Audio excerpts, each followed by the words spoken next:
The Emancipation Proclamation was a 5-page document written by then current President Abraham Lincoln. He worked on it through 1862 and finalized it on New Year's Day of 1863, just before going to bed at 1 a.m. Grammatically, Emancipation Proclamation means to formally declare freedom of a restraint, in this case, freedom of the American slaves. Now, this proclamation was written in a very unstable moment for the United States, a time where no one knew what would happen next. The American Civil War. This war was fought between the Union and the Confederate, which you may know as the North and South, respectively. They disagreed on many things, including the use of slavery, and so the Confederate states wanted to split off from the Union states. The Union, led by the President, wished to bring the country back together, and so the war was started in 1861, lasting until 1865. So, what was the document all about? Well, first off, it illegalized slavery in the Confederate states. It asked all the slave owners to release their slave within 100 days, else the Union would free them by military means. It instructed the slaves to take their freedom and to avoid violence, if they can.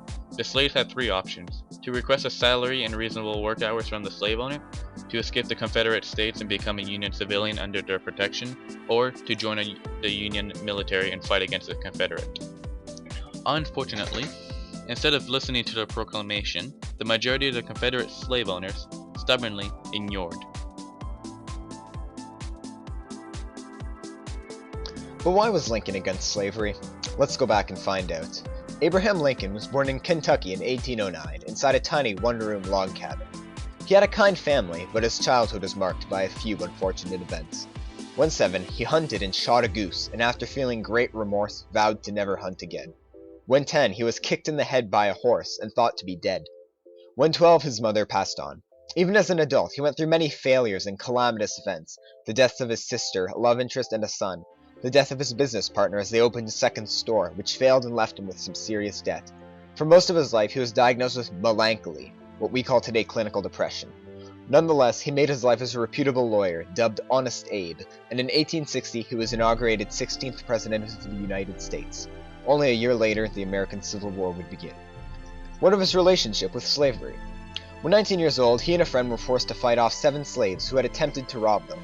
Throughout his life, he had seen the slaves being auctioned off, held captive in ropes, and overworked. As a lawyer and pronounced political speaker, he was used to dealing with ethical decisions, and so he had certainly given thought to their conditions of life.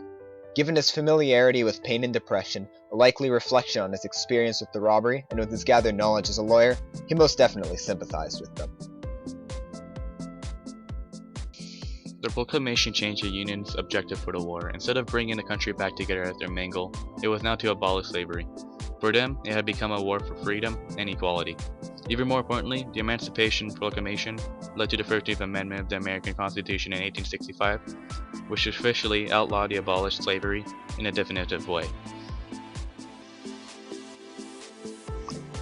So what would the United States be like without the Emancipation Proclamation? A large portion of the slaves may not have been freed during the Civil War, and it was the extra military force that gave the Union their edge against the Confederate. In fact, the Union would have probably lost the war without them. Without the proclamation, the 13th Amendment would have never seen the light of day. The Emancipation Proclamation is the beginning of equality in the United States, the beginning of equality and freedom.